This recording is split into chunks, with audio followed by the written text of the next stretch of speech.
Yo guys, how's it going? So today is the 5th episode of the On the Rise podcast, and today we have a special guest, Bear.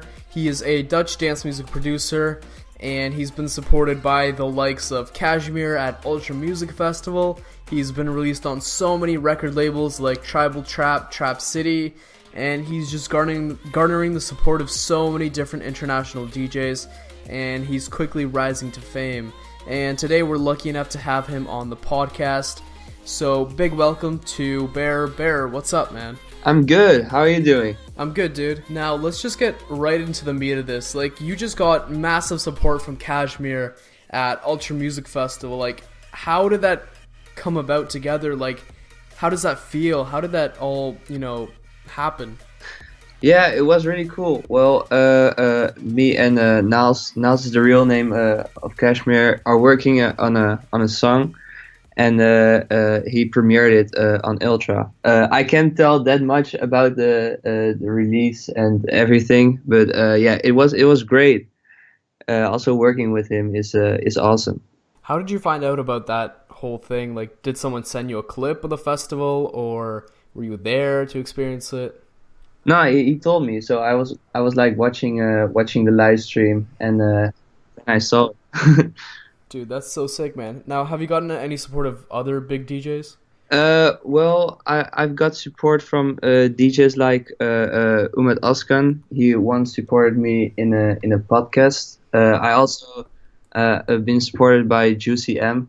She played Gamazi on a lot of festivals. It was like a mashup, which I think she made together with a song of Skrillex. So I saw it a few times in her Instagram story. So that was pretty. Dude, that's crazy, man. Now, how does it feel to get supported by all these like big DJs and Yeah, it's crazy. Those are like DJs you're looking up to, like names as Umut, and they're already pretty big. And then to see they're like they're thinking your song is like good, so they support it. It's just crazy to see that. Now let's get kind of, you're getting supported now by KSHMR and all these artists. Now let's get right back into kind of where it all started. How did you get into producing dance music? What role did music play in your life from an early age, and how did you start producing and going out about all this? Yeah, well, when I was younger, like I think around 8 years old, I wasn't listening to the usual music. In the Netherlands, you have like a group which is called K3, and like a lot of people were listening to that kind of music. But I was more into hip hop. You have a famous rapper in the Netherlands which is called Ali B, and I was looking up to him, and I was listening to people like 50 Cent, and yeah, it was like a different kind of music. And then when I was 14 years old, I started with downloading like programs for DJing, because I was really into DJing. And then when I think I was maybe 15 years old, I started off like with producing, and I downloaded FL Studio, and I got inspired by some young people on the internet which were already producing at my age. So I was like, why can't I do this? Because I always wanted to make music, and I always wanted to put out my creativity in music. So I downloaded some programs, and then I just started making music. Now, how did you go from listening to all this hip hop and trap music to actually getting into dance music? Was there like a track that kind of brought you in? Oh wow, there was a song from 50 Cent which is called, oh wait, what's the name of it? I think it was the name Just a Little Bit, and it's like you have this flute in the song which is really catchy. And also I think because I was listening that much to hip hop, that also like got me into trap music, because trap music is really influenced by hip hop music.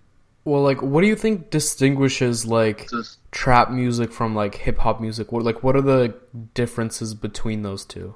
Well, once like trap, I think trap is mainly like the EDM version of hip hop. It's like more with a drop and with like bigger sounds. So a lot of elements from hip hop, like for example snares, and like how rhythm is placed in hip hop, is like also a lot of done in trap music. So it really matches each other.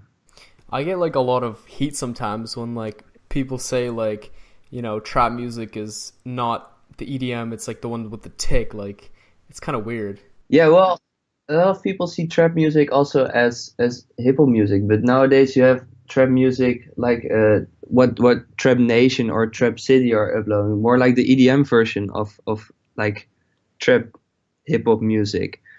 It's like I think the trap sound kind of changed throughout the years. So yeah. Now, there's like all these record labels like Tribal Trap, Trap Nation, Trap City that are like releasing all these trap-ish tracks, but they're putting a lot of future bass on there. Do you feel like the scene's getting more saturated or like it's getting really blurred or something like that? I don't know. Some trap which I'm hearing these days already have been done a lot, but I also think there are a lot of producers which are constantly like giving the trap music a new vibe. Like for example, I'm really looking up to someone called Fabian Mazur. I don't know if you ever.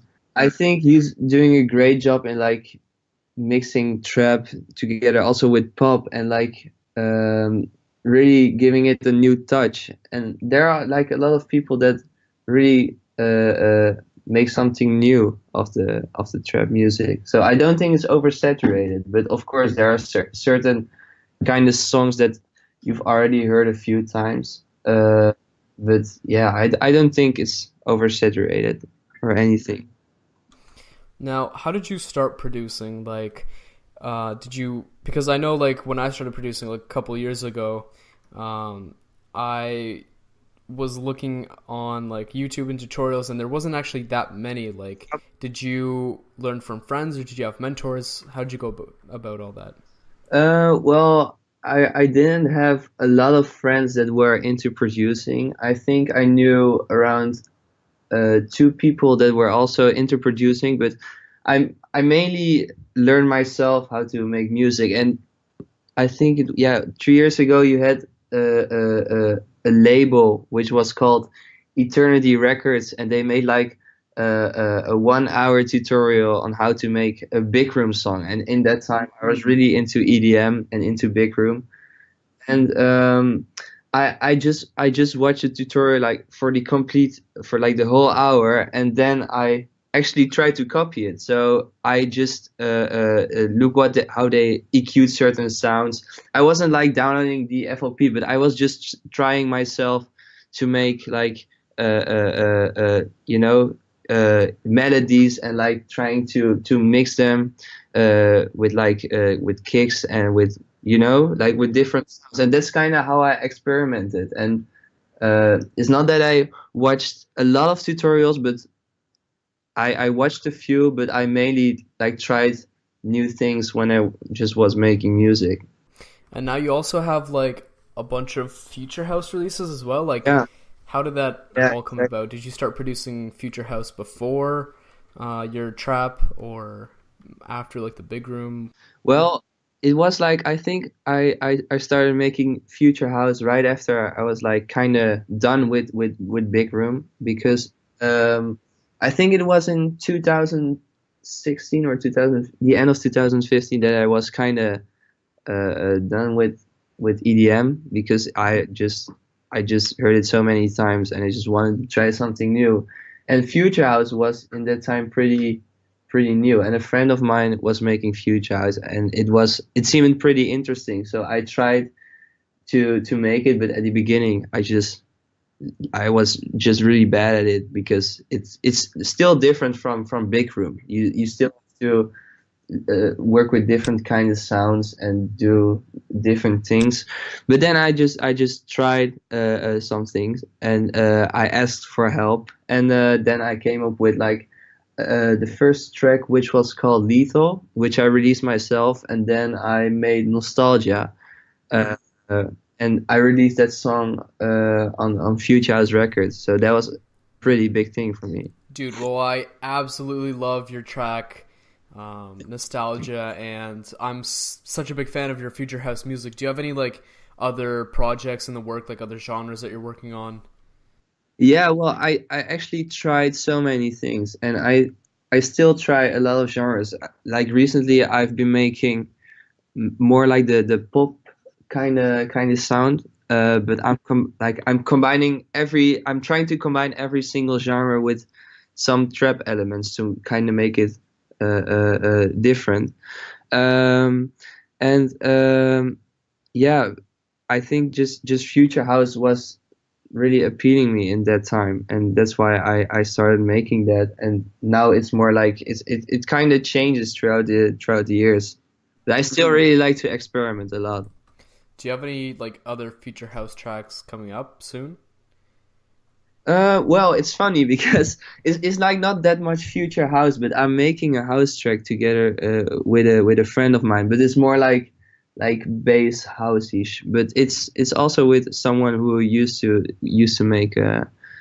make future house, and we did a session. I think it was 1 week ago, and then we started to make a house song, which was like, because I didn't make house for like 2 years, it was kind of weird to do it, but it was a lot of fun, and we made actually something pretty cool. So I think that song will be out soon. Dude, that sounds so hype. I'm actually excited because I also love your house music production as well. Yeah, I'll send it to you once it's done. Now, like you've been signed to, was Tribal Trap your very first label release? Yeah, well, yeah, for me it was like the first bigger label that I contacted was Future House Records. But like the bigger label was Tribal Trap in that time. So I sent Gamazi, the first song who came out on Tribal Trap, to the owner, and he actually really liked it. And I was kind of surprised because I really looked up to Tribal Trap. And then it got released also, I think almost 2 years ago, or like maybe 1 year ago. Yeah, it was, yeah, maybe almost 2 years ago. I don't know. It was in October 2016. And yeah, that was pretty much a big thing. And also when it like got accepted on Trap City, that was just crazy because Trap City is like one of the biggest trap YouTubers, really big. So, how do you usually start your trap tracks? Like, how do you usually start your production process? Well, when I make trap music, I pretty much always start with making the drum pattern. So already having like a good drum pattern will give you inspiration for maybe like a top lead or something. And also to get in that vibe, I think just to make a rhythm will just give you new inspiration. And yeah, just looking for different kind of sounding sounds. It's a lot of fun in trap, and I love trap because you can really experiment a lot. Now, like I know a lot of other producers and people with a musical background, they play instruments like when they're younger.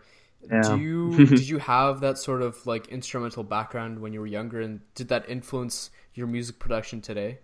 Yeah, well, I played some instruments, but not for that long, because when I was younger, I was more into sport than into like creating music, and also I thought the lessons were pretty boring. So I played like the piano for around 1 year when I was 7 years old. Then I also played the guitar when I was 12 year old, and I also played the flute when I was around 10 years old.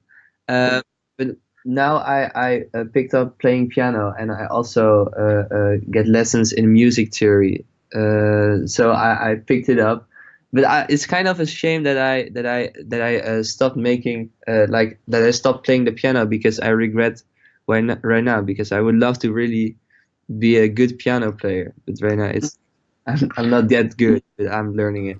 Do you think that someone like without a musical background can still make electronic music? Because like now kids with laptops are like making Yeah. music. Well, absolutely. Well, if you don't play any instrument and you just are really rhythmical, and if you're really musically, then I think you can definitely make good music. It's like if you don't know anything about chord progression or like about music theory, I don't. If you have a good ear, I think you can really make dope songs. Because when I started off making music, I didn't even know that like a kick sound had to be in the same key as like a melody. So it was sounding horrible, but those things you just learn by practicing and by just making music. So, is there any like music that you listen to in your spare time that like other than like trap music? Well, it really depends on what kind of mood I am. Sometimes I just like listen to festival kind of music, but that's, yeah, I don't know. It's like when I'm excited or something. And like lately, I listen to a lot of really lo-fi R&B kind of Yeah, music. I love lo-fi. Yeah, I love it. Yeah, well, it's just great listening to it. Also, it's for studying something. Yeah, it's great. Also, with good weather, it's cool to listen to it. So, what does your whole like production process look like? What do you start with when you go right into a track? Um, yeah, well, when I'm like making music, I just start off like by just looking for sounds. But sometimes I get inspired by a song I'm hearing, and like producers which I'm looking up to, they inspire me as well. Like I named Fabian Mazur, but also names like Boombox Cartel and San Holo are inspiring me a lot. Um, and yeah, when I'm starting to make music, I usually get inspiration by sounds I'm hearing. So it's not really by producers that are like inspire me to like create a new song, but mainly from like sounds and like kicks and different kind of sounds. Man, but Boombox Cartel, man, like, too, absolutely love their music, and Yeah. they were here not too long ago, and I saw them, and their whole lifestyle was Okay. crazy. Yeah, well, they were in the Netherlands 1 year ago, and I really wanted to see them. But then my girlfriend came by like one day, like the day that they were playing, so I couldn't go. But it was like I heard that it was crazy. Do you go to clubs and like festivals like often? Not that much, but when I go to clubs, it's usually when I have to like DJ. Um, but yeah, I don't go that much to festivals. I would love to go more often, but yeah, I don't know. I'm kind of lazy in that to like to buy tickets. Man, all you gotta do is like literally just talk to them, and you get like a free backstage pass. Like, with your size, you can definitely. That would be cool. Now, you started to DJ before your production, right? Yeah, but I didn't did it that serious. Like I bought a really small MIDI DJ table and I just started practicing. But it wasn't like I was doing it serious. I was in that time when I was like 14 years old. I was still mixing with sync. It's like the thing that automatically like matches the two tracks with each other. And like it was 2 years ago because a friend of mine, Cager, also a producer. He really brought me into DJing. He also taught me a lot on the Pioneer and how to beat match and everything. I learned a lot from him. And I think it was 2 years ago that I got like my first gig. It was at the school party. And yeah, it was the best thing ever. It was great. Like, the first experience, it was crazy. So you went from playing at like your school stuff to going into club. How did that whole transition like look like? Well, like when I think 2 years ago, I hadn't any contacts that were organizing parties, and I went once to a party with the same friend, like Cager. I went with him to a party where he had to DJ. Uh, it was a party which was called Smack, and he brought me with him. And that was like the first time I went to like a real a real club, like backstage with people who were organizing parties. And then I met some people over there who were organizing parties in several clubs in like my region. And then now I play a lot at Club Stalker.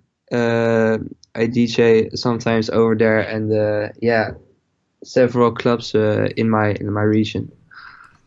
So for producers and DJs who are like trying to get into playing clubs and all this stuff, like what advice or tips would you give them to get their own like club shows and club nights? Well, definitely practice your skill before you have your first gig, because when I played like my first ever gig, I wasn't the best DJ, so I made a few mistakes. So make sure you're already a pretty good DJ. You don't. It's of course everyone makes mistakes, but make sure you can already do things, and like try to speak with people who can maybe give you a chance to play somewhere you would like to play. Maybe in like a club near where you live. You could like ask and tell someone what you're doing and why you would like to play at their club. So yeah, just really go out to someone and just talk to someone you would talk to get a gig. Yeah, well, essentially, like you're applying for a job Yeah, in a way. yeah. Well, for a job it's like I think more serious, but also like when you're playing somewhere, it's also about like making content and maybe also like like having a friendship or something. Maybe you could do something for him and he could do something for you. Do you ever have that problem where like you have to sell tickets in order to get like a spot in the club or to actually play at the nightclub? Yeah, but I'm a really bad. Yeah, it's like kind of my problem. I don't sell that much tickets. Like I had to do that once, and I didn't sell that much tickets, so they weren't that happy. But uh, like people usually just ask me because I think because they think I'm a good DJ, but I'm like not the best promoter because yeah,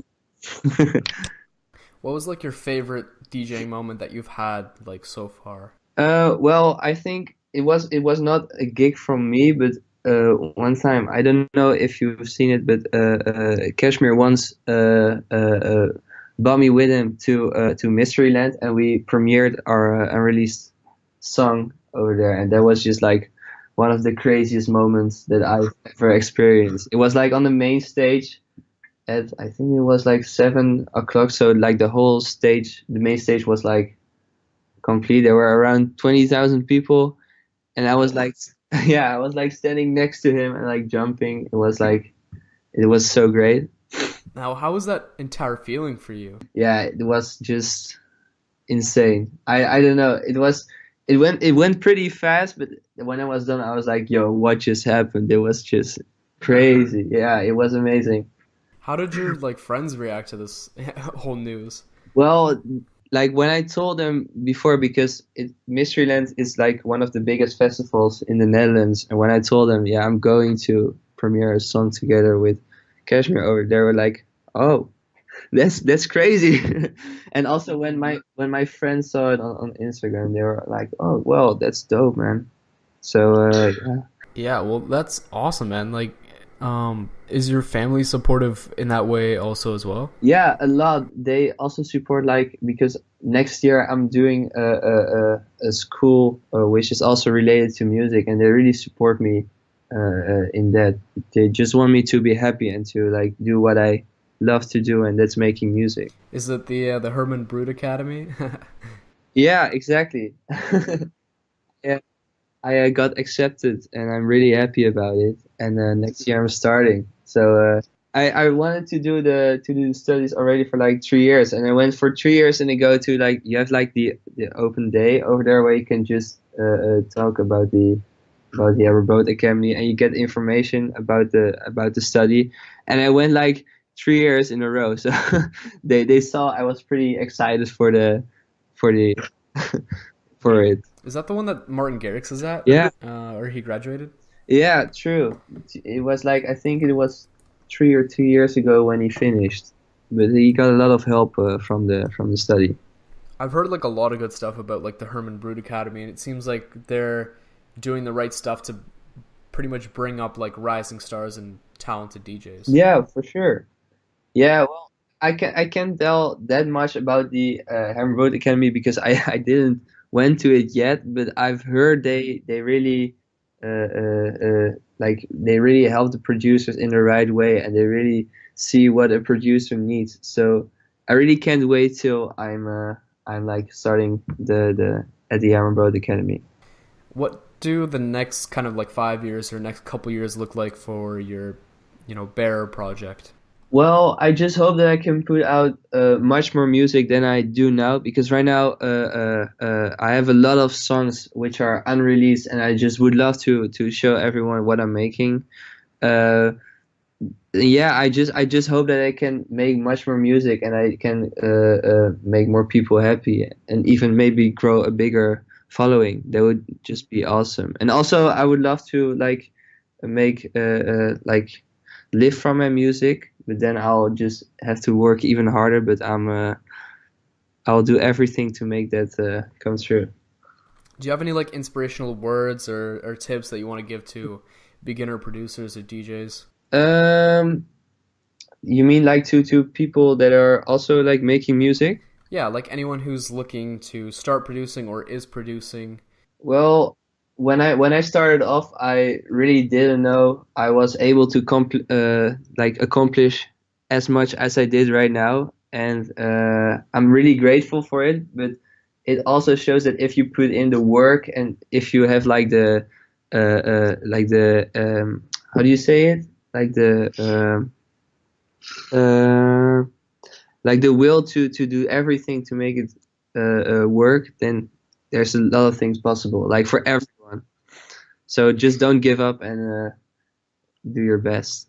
That would, Well, it's not like, it's not like you had an overnight success of Kashmir supporting you. It's actually like years in the making, and it's all led up to this. yeah, exactly. Yeah, it's just trying out new things and just experimenting and just learning and yeah, just working hard, I guess. So for people who want to find out more about you, where can they find you? Well, you can follow me on SoundCloud. It's soundcloud.com/Barra. You can also listen to my music on Spotify, on YouTube, and you can also buy it on iTunes. And you can also follow me on Instagram, Facebook, and Twitter, and it's also Barra. Thank you guys so much for tuning into this episode of the On the Rise podcast with Bear, and I hope you guys really enjoyed this podcast, and big thanks to Bear for coming on to this podcast. Make sure you guys subscribe, like, share, and stay tuned for the very next episode where I have another DJ coming on.